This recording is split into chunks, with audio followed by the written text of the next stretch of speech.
पश्चिमी यूपी में आज से प्रचार का आगाज करेंगे अमित शाह। कैराना, शामली, बागपत और मेरठ में कार्यक्रम। कैराना में शाह घर घर जाकर करेंगे संपर्क, पलायन पीड़ितों से भी मिलेंगे। 2:30 बजे से शाह का जनसंपर्क कार्यक्रम। शामली और बागपत में बीजेपी कार्यकर्ताओं से करेंगे मुलाकात। शाम को मेरठ जाएंगे गृह मंत्री, चुनिंदा प्रबुद्ध लोगों से होगी मुलाकात। चुनाव तारीखों के ऐलान के बाद शाह का पहला दौरा, पूरे यूपी में करेंगे तूफानी प्रचार। बीजेपी अध्यक्ष जेपी नड्डा भी आज यूपी के प्रचार दौरे पर दोपहर 1 बजे बिजनौर पहुंचेंगे। नड्डा मुजफ्फरनगर के विधानसभा पदाधिकारियों के साथ करेंगे बैठक, गजरौला भी जाएंगे। मुख्यमंत्री योगी भी आज वेस्टर्न यूपी में अलीगढ़ और बुलंदशहर का दौरा करेंगे। अखिलेश यादव 1 बजे मीडिया से होंगे रूबरू, पार्टी की आगे की रणनीति का करेंगे खुलासा। अकाली नेता विक्रम मजीठिया का दावा, आज चन्नी सरकार के बड़े घोटाले का करेंगे खुलासा। यूपी में चुनावी रैलियों, जुलूस और रोड शो पर पाबंदियों पर आज फिर होगा विचार, चुनाव आयोग करेगा बैठक। कोरोना के हालात की समीक्षा करेगा चुनाव आयोग, रियायत की उम्मीद कम। 2 बार विचार करके पाबंदियां लगा चुका है चुनाव आयोग, अब तक नहीं मिली कोई छूट, सिर्फ डिजिटल प्रचार और छोटी सभा की है इजाजत। बीजेपी के प्रचार रथों को आज दिखाई जाएगी हरी झंडी, सभी 403 सीटों पर जाएंगे खास वाहन। आज पीएम मोदी देश के कई जिलों के जिलाधिकारियों से करेंगे बात, विकास कार्यों पर होगी चर्चा। कई दिनों के तूफानी मंथन के बाद बीजेपी ने यूपी के लिए जारी की तीसरी लिस्ट, 85 उम्मीदवारों के नाम का ऐलान। बीजेपी की तीसरी लिस्ट में 15 महिलाओं को मिला टिकट, रायबरेली से लड़ेंगी कांग्रेस की विधायक रही अदिति सिंह। कन्नौज से बीजेपी ने आईपीएस अधिकारी रहे असीम अरुण को थमाया टिकट, हरदोई से नितिन अग्रवाल लड़ेंगे चुनाव। यूपी के दौरे पर है बीजेपी के अध्यक्ष जेपी नड्डा, आगरा में पार्टी कार्यकर्ताओं को दिया जीत का मंत्र। पंजाब के लिए बीजेपी ने जारी की 34 उम्मीदवारों की पहली लिस्ट, सभी वर्गों के प्रतिनिधित्व का किया दावा। ਅਸੀਂ किसान भी दिते, ਅਸੀਂ डॉक्टर भी दिते, ਅਸੀਂ उद्योगपतियों ने भी दिती। आम आदमी पार्टी ने पंजाब में जारी किए 4 उम्मीदवारों की लिस्ट, पार्टी की ओर से सभी 117 प्रत्याशियों की सूची आउट।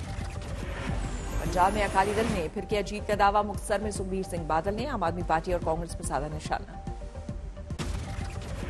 बीजेपी के साथ नहीं बनी मनोहर पर्रिकर के बेटे की बात, उत्पल पर्रिकर ने पणजी से निर्दलीय चुनाव लड़ने का किया ऐलान। निर्दलीय लड़ने का ऐलान करने के बाद उत्पल पर्रिकर ने बीजेपी को सुनाई खरी खोटी, बोले पिता के मूल्यों की है लड़ाई। कांग्रेस में शामिल हुए उत्तराखंड के पूर्व मंत्री हरक सिंह रावत, हरीश रावत की मौजूदगी में ली पार्टी की सदस्यता, बीजेपी पर बढ़ गया। गिलेरी की तरह एक छोटे कार्यकर्ता के रूप में मैं उत्तराखंड में भाजपा की विदाई करने में, कांग्रेस की सरकार लाने में जो भूमिका निभा सकता हूं, उस भूमिका को मैं निभाऊंगा। हरक सिंह रावत की बहू अनुकृति भी कांग्रेस में शामिल, सूबे में बीजेपी की हार का किया दावा। अमृतसर के देहाती इलाकों में बीजेपी के राज्यसभा सांसद अविनाश राय खन्ना ने किया प्रचार, सिद्धू पर बोले जहां गए वहां भला नहीं किया। बदायूं में सपा प्रत्याशी गिरीश यादव की मंच से बीजेपी को धमकी, बोले रहने के लिए ठिकाने नहीं मिलेंगे। जनता पार्टी का नेता मेरी बात को सुन रहा हो, रहने के लिए ठिकाने नहीं मिलेंगे अगर लड़कों को मैंने छूट दे दी। गुजरात में लगातार बढ़ रहे हैं कोरोना के केस, सीएम भूपेंद्र पटेल ने की इमरजेंसी मीटिंग। हरिद्वार की धर्म संसद पर विवाद के बाद अलीगढ़ धर्म संसद स्थगित, बैठक के बाद तय होगी अगली तारीख। मुंबई के ताड़देव इलाके में 20 मंजिला इमारत में लगी आग, बेहोशी की हालत में निकाले गए 3 लोग।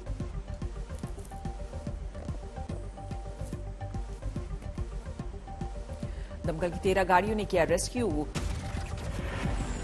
10 लोगों को पहुंचाया गया हॉस्पिटल। धुआं के कारण जो उनको सफोकेशन होता है, उस कारण वो डर गए और बहुत सी लोग ओल्ड सिटीजन हैं और उनको भाटिया में लेके गए।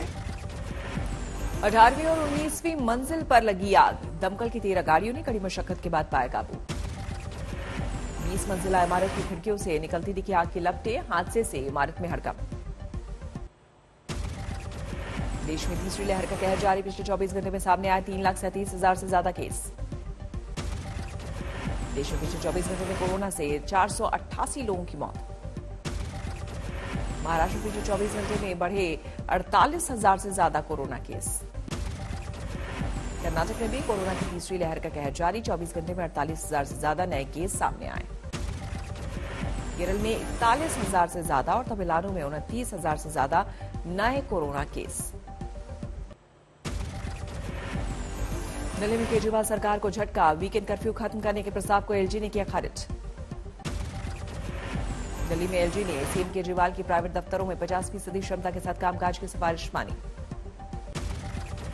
दिल्ली में घट रहा है कोरोना का संक्रमण। 24 घंटे में 10,756 नए मामले, 18% पर पॉजिटिविटी रेट।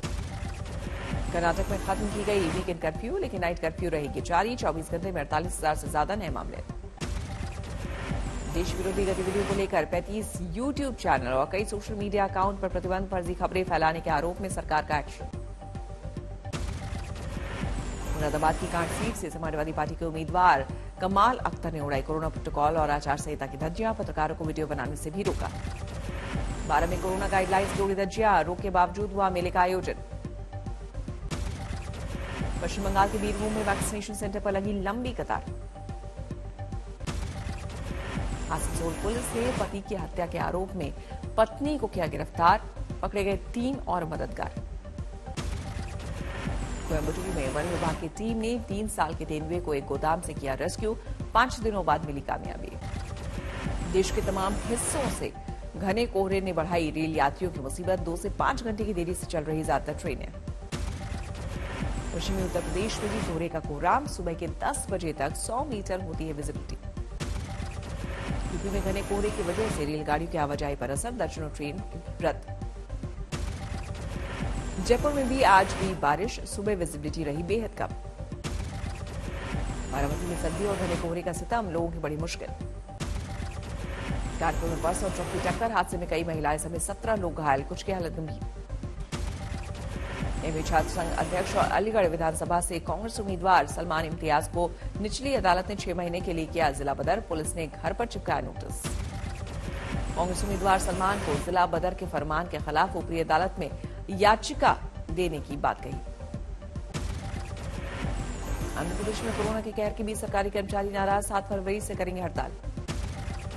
धर्मशाला में बढ़ गए कोरोना के केस। प्रशासन ने जारी किया अलर्ट।